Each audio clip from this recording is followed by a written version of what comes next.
بڑے بڑے عالم تھے، بغیر نقطے کے قرآن پاک کی تفسیریں لکھنے والے تھے، ان کے علم کا کوئی اندازہ ہی نہیں لگایا جا سکتا ہے۔ علم کا جو غرہ سوار ہے آج عنانیت کا جو غرہ سوار ہے، یہ پوری قوم کو تباہ و بربادی کے دہانے پر لے کر کے چلا گیا۔ آج بھی اگر بیدار نہیں ہوں گے، کب بیدار ہوں گے آپ؟ ایک طرف ایجوکیشن کا معاملہ ہے، میں عرض کرنا چاہتا ہوں مشکل سے ہندوستان میں 1-2% مسلم قوم کے بچے مدارس کا رخ اختیار کرتے ہیں، اور اس میں بھی عالم ہے کہ مدارس ہر جگہ اختلافات، ہر جگہ انتشار، جہاں دیکھیے اختلاف انتشار۔ 1% بچے مدارس کا رخ کرتے ہیں، وہاں بھی اپنی قوم کے بچوں کا صحیح انتظام نہیں ہو پا رہا ہے۔ قوم کے سرمایہ دار لوگ نونہالوں کے لیے، بچوں کے لیے پیسہ دیتے ہیں، آپ ان پیسوں کا استعمال کہاں کرتے ہیں؟ یاد رکھیے خدا کے سامنے جواب دینا ہونا پڑے گا۔ آج ہم نے مدارس کو اقربا پروری کا اڈا بنا لیا ہے، آج ہم نے مدارس کو دینی درسگاہوں کو فتیحۃ العلوم بنا لیا ہے، شکم العلوم بنا لیا ہے، داماد العلوم بنا لیا ہے۔ جس کو چاہو بھرتی کرو، یہاں نہ تو علم دیکھا جائے، نہ یہاں پر صلاحیتیں دیکھی۔ یہ کیا ہے؟ یہ رشوت خوری کا بازار۔ یہ مدارس آپ کہتے ہیں اسلام کے قلعے ہیں، اور یہاں پر رشوت خوریوں کے بازار گرم ہوتے ہیں۔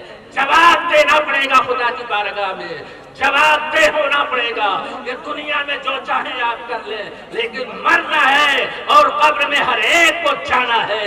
یہاں پر تو آپ مصنوعی تقویٰ دکھا کر کے کام فریب میں لا سکتے ہیں، لیکن وہاں وہ باتیں نہیں چلنے والی ہے۔ وہاں کی منزل کچھ اور ہے۔ ایک ایک عمل سامنے آئے گا، بدن کا ایک ایک عضو گواہی دے گا۔ یہ سارے جھوٹے تقوی، یہ سارے مصنوعی پرہیزگاریاں سب یہیں کے لیے ہیں۔ میں یہ باتیں درد بھرے انداز میں اس لیے عرض کر رہا ہوں میرے محترم حضرات، ایک طرف ایجوکیشن کا مسئلہ، دوسری طرف اکانومی کا مسئلہ۔ قوم بھوکمری کا شکار ہے، ہزاروں کروڑوں افراد ایسے ہیں جن کے گھر میں کھانے، ہم نے اپنے احساس کو اس طرح سے مردہ کر دیا ہے۔ ہمارے اداروں میں کئی مہینے پرائیویٹ اساتذہ کی تنخواہیں نہ دی جائیں، ان کے گھروں کے بچے فاقہ کشی کریں، قوم کے افراد کو ڈوب کر کے مر جانا چاہیے، ڈوب کر کے مر جانا چاہیے۔ ایسے سرمایہ دار اور ایسے اہل ثروت دنیا میں بہت آتے رہے ہیں۔ یاد رکھیے یہ طاقتوں کے نشے، دولتوں کے نشے، بڑے بڑے دولت مند آئے، مٹے نامیوں کے نشہ کیسے زمین کھا گئی، آسمان کیسے بڑے بڑے آسمان آئے ہیں دنیا میں، چراغ نام لینے والا نہیں ہے، افکر کی قبر کھنڈر بنی ہوئی ہے۔ اس لیے میں کہنا چاہتا ہوں قوم کی فکر کیجئے، امت کی فکر کیجئے۔ امت آج معیشت کے اعتبار سے بڑی کشمکشی کے عالم میں گزر رہی ہے، نہ تو ملازمت، علماء کو آپ دیکھ لیں، آج بھی عالم یہ ہوتا ہے، بیچارے 10 سال جنہوں نے پڑھایا، انہوں نے جگر سے قربان کیا، ایک کلموں سے کہہ دیا جاتا ہے آپ اپنا انتظام کر دیجیے۔ یہ عالم ہے ہمارے یہاں، ابھی 1 سال بھی نہیں ہوا کووڈ کے زمانے میں جو دنیا میں قیامت تباہی برپا ہوئی، اور اس کے بعد بھی ہماری انانیت کا یہ عالم ہے، اس کے بعد بھی ہماری نفسانیت کا یہ عالم ہے۔ یہ قیامتیں، یہ سیلابی بلا ہمارے دروازوں پہ دستک دے رہے ہیں، پھر بھی ہمارا ضمیر بیدار ہونے کے لیے تیار نہیں ہے۔ کب ہم بیدار ہوں گے؟ کب ہمارا احساس بیدار ہوگا؟ کب ہم یہ ہوائے نفس کو چھوڑیں گے اور مصطفیٰ کے غلامی کا حق ادا کریں گے؟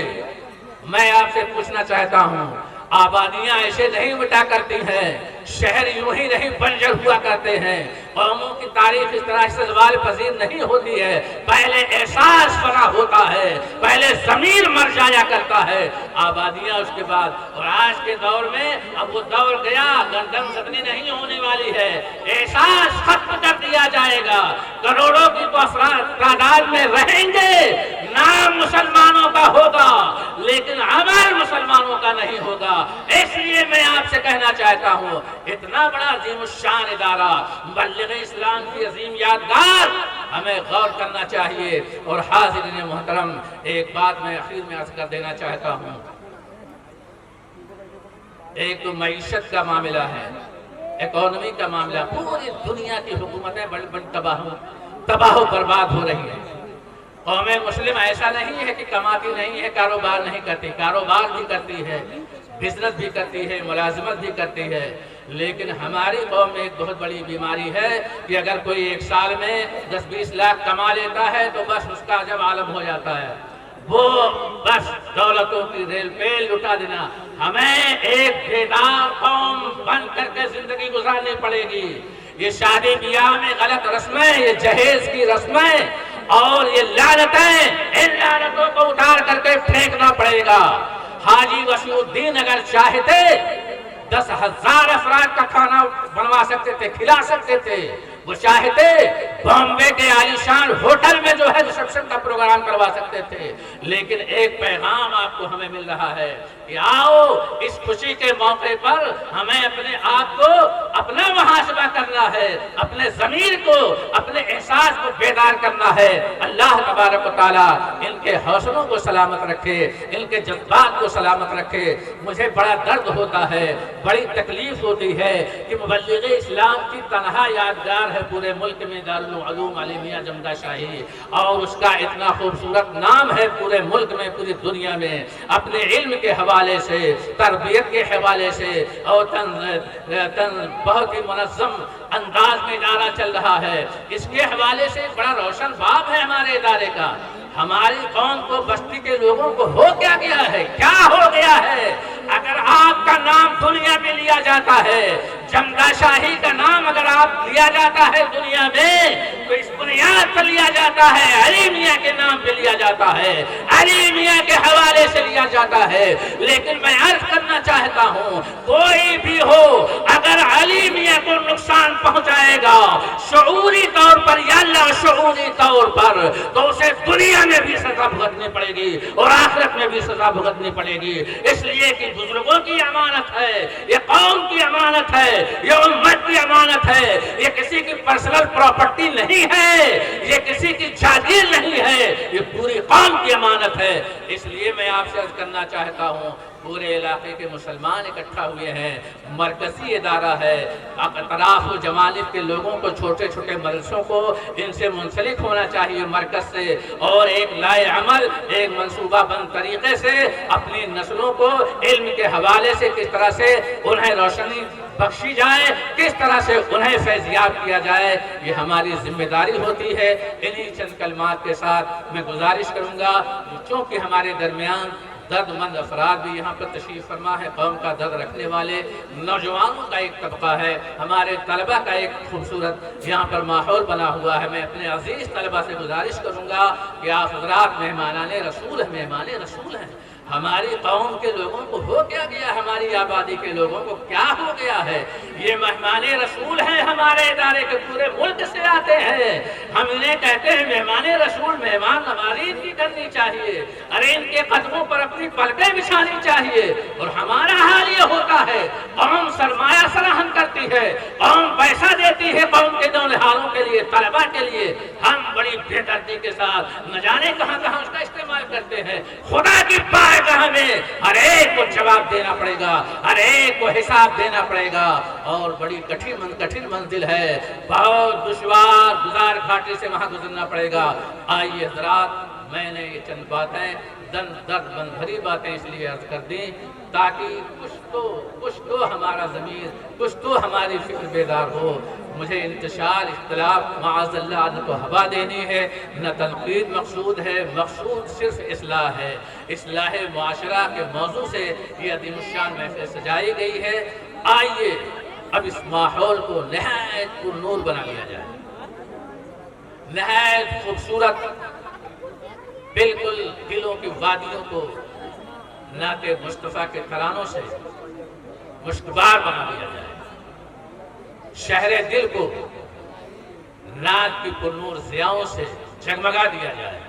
ہمارے اسٹیج پر ملک کے خوبصورت نعت خواں بڑا خوبصورت سلیقہ رکھتے ہیں، نہایت ہی مد بھرا انداز ہے ان کا، شگفتہ لب و لہجہ ہے، بڑے ہی خوبیوں کے وہ مالک ہیں۔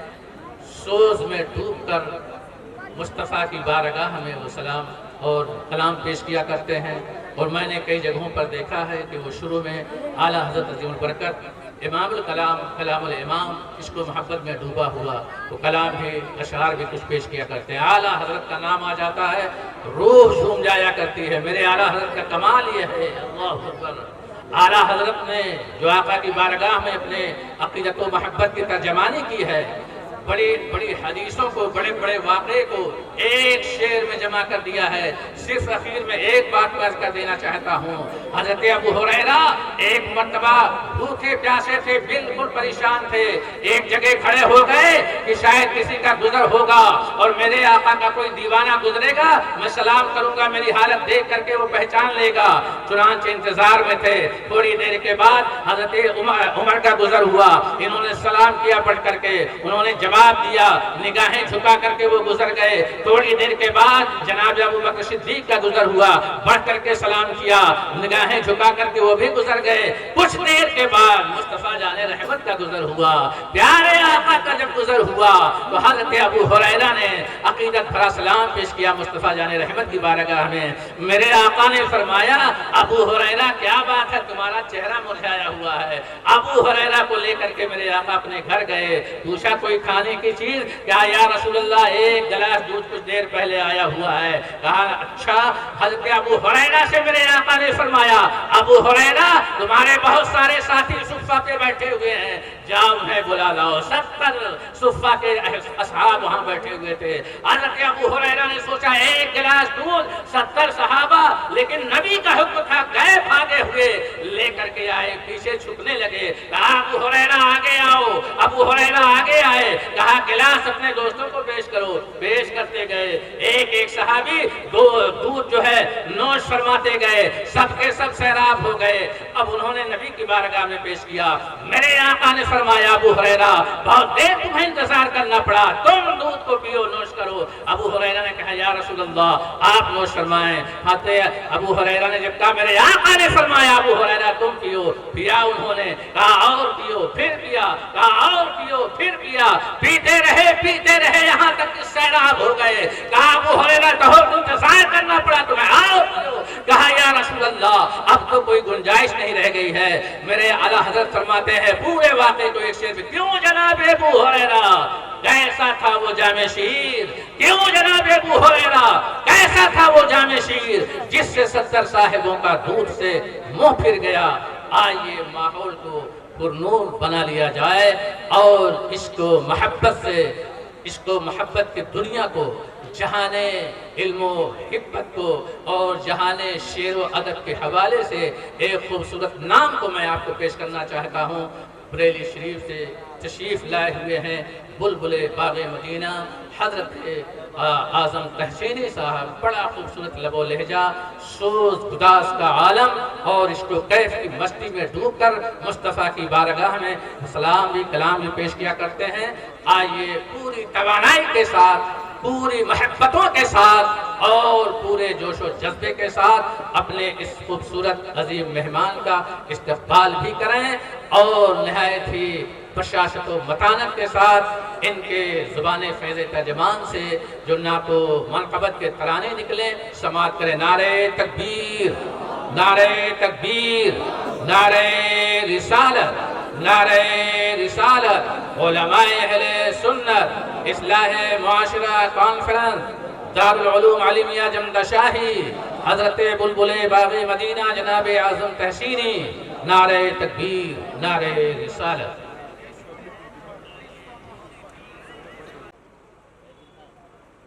بڑی ہی روشنی پھیلا دی حضرت اعظم تحسینی نے اور ہمارے شہر دل کو پورے طور پر منور کر دیا۔ آئیے حضرات کہکشان علم و فضل کی جو انجمن سجی ہوئی ہے اس میں حضرت قمر العلماء حضرت علامہ مفتی قمر عالم صاحب قبلہ مدد ذلہ العلی، جنہیں سابق شیخ الحدیث کہتے ہوئے میرا کلیجہ منہ کو آ رہا ہے۔ شاید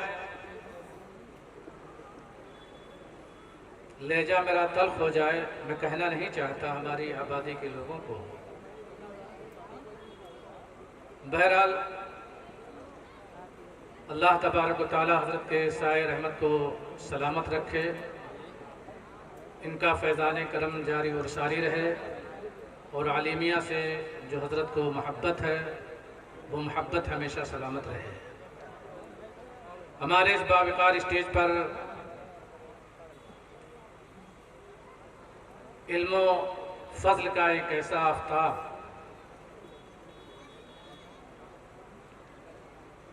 جو اسی چمنستان علیمیہ ہی کی ایک بہار ہے،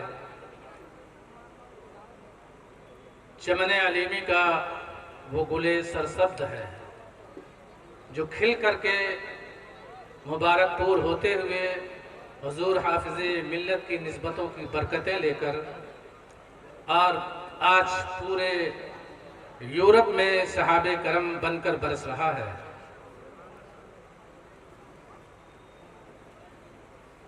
میں اس سے پہلے کہ حضور والا کو دعوت سخن دوں، ہمارے اسٹیج پر جو علماء کرام تشریف فرما ہیں، فخر الاساتذہ جامع علوم و فنون حضرت علامہ مفتی محمد نظام الدین صاحب قبلہ قادری مدد ذلہ العالی، علم کے اعتبار سے پورے ہندوستان میں بڑی ہی محبت کی نظر سے جنہیں دیکھا جاتا ہے، تحقیق کے حوالے سے بڑا درخشندہ نام ہے جن کا، وہ بھی تشریف فرما ہے، اور بھی ہمارے ادارے کے اساتذہ کرام تشریف فرما ہے۔ ہم حاجی وسیع الدین صاحب کی طرف سے، ان کے برادران کی طرف سے اپنے اساتذہ کرام کا خیر مقدم بھی کرتے ہیں، استقبال بھی کرتے ہیں۔ یہ صحن چمن علیمیہ کی ساری بہاریں ہماری نگاہوں کے سامنے ہیں۔ ہم اپنے عزیز طلبہ سے صرف اتنی گزارش کریں گے کہ آپ کی زندگی کے بڑے ہی قیمتی لمحات ہیں، بڑے خوبصورت مواقع آپ حضرات کو میسر آئے ہیں، ایک ایسا عظیم ادارہ آپ حضرات کو ملا ہے جو مبلغ اسلام، عالمی مبلغ اسلام کی یادگار ہے۔ آپ اپنے دل و دماغ کو کشادہ کرتے ہوئے اور دعوت و تبلیغ کے حوالے سے، اس لیے کہ اس وقت دنیا میں سب سے زیادہ ضرورت اس بات کی ہے کہ معاشرے سے بے حیائیوں کو دور کیا جائے، اور جو بری رسمیں پھیلتی جا رہی ہیں اس کو کس طرح سے دور کیا جائے۔ ہمارے عزیز طلبہ اگر لگن کے ساتھ، محنت کے ساتھ اپنے اساتذہ کرام کی بارگاہ میں محبت کے ساتھ علم سے سیراب ہوتے رہیں گے تو انشاءاللہ مستقبل قریب میں بہار بن کر کے یہ پورے ملک میں چمکتے ہوئے نظر آئیں گے، اور عالمیہ کا فیضان جاری اور ساری رہے گا۔ اللہ تبارک و تعالی ہمارے اس عظیم ادارے کو سلامت رکھے۔ حالات کے قدموں پہ قلندر نہیں گرتا، حالات کے قدموں پہ قلندر نہیں گرتا، ٹوٹے بھی جو تارا تو زمین پر نہیں گرتا، ٹوٹے بھی جو تارا تو زمین پر نہیں گرتا، اور گرتے ہیں بڑے شوق سے سمندر میں تو دریا، گرتے ہیں بڑے شوق سے سمندر میں تو دریا، لیکن کسی دریا میں سمندر نہیں گرتا، لیکن کسی دریا میں سمندر نہیں گرتا۔ اور انعام کے لالچ میں جو لکھے مدح کسی کی، انعام کے لالچ میں لکھے مدح کسی کی، اتنا تو کبھی کوئی سخنور نہیں گرتا، اتنا تو کبھی کوئی سخنور نہیں گرتا۔ اور اس بندہ خوددار پہ نبیوں کا ہے سایہ۔ مفتی طیب صاحب بڑا علمی ذوق رکھتے ہیں شعر و ادب کے حوالے سے۔ اس بندہ خوددار پہ نبیوں کا ہے سایہ، جو بھوک میں بھی لقمہ تر پر نہیں گرتا، جو بھوک میں بھی لقمہ تر پر نہیں گرتا۔ میں ان اساتذہ کرام کی بارگاہ میں عرض کرنا چاہتا ہوں جو درد کی نگاہوں سے گزرے ہیں، اس بندہ خوددار پہ ہے نبیوں کا سایہ، جو بھوک میں بھی لقمہ تر پر نہیں گرتا۔ اب کرنا ہے جو سر مار کے عزیز تو سن لے، کرنا ہے جو سر مار کے عزیز تو سن لے، بے بازوئے حیدر در خیبر نہیں گرتا، بے بازوئے حیدر در خیبر نہیں گرتا۔ اور اقبال نے کہا تھا کہ تیری خاک میں ہو اگر شرر تو خیال فقر و غنا نہ کر، تیری خاک میں ہو اگر شرر تو خیال فقر و غنا نہ کر، کہ جہاں میں نانے شعیر پر ہے مدار قوت حیدری، کہ جہاں میں نانے شعیر پر ہے مدار قوت حیدری، اصلاح معاشرہ، معاشرے کی برائیاں، علماء کرام کی ذمہ داریاں، مدارس اسلامیہ کی ذمہ داریاں، اسی تناظر میں ایک بین الاقوامی شخصیت سے ایک عالمانہ فاضلانہ خطاب سننے کے لیے پورے طور پر ہم اور آپ تیار ہو جائیں۔ بڑے ہی ادب و احترام کے ساتھ میں التماس کر رہا ہوں اپنے برادر گرامی وقار مفتی اعظم ہالینڈ حضرت علامہ مفتی محمد شفیق الرحمن صاحب قبلہ مصباحی مد ظلہ النورانی، convener World Islamic Mission Europe, قاضی و مفتی ہالینڈ، یہ مبلغ اسلام کے فیوز و برکات کو قائد ملت اسلامیہ کے جو انہوں نے ضیائیں بخشی ہیں انہی کے نقوش وفا پر چل رہے ہیں، اس دیار غیر میں اجالا پھیلا رہے ہیں۔ میں ان کی بارگاہ میں گزارش یہ کروں گا کہ دلوں کو نور بخشو تاکہ سچ مچ کا اجالا ہو، دلوں کو نور بخشو تاکہ سچ مچ کا اجالا ہو۔ چراغوں سے بھی ہوگی تو کتنی روشنی ہوگی، چراغوں سے جو ہوگی تو کتنی روشنی ہوگی، اور آنکھوں کے چراغوں میں اجالے نہ رہیں گے، آنکھوں کے چراغوں میں اجالے نہ رہیں گے، آ جاؤ کہ پھر دیکھنے والے نہ رہیں گے۔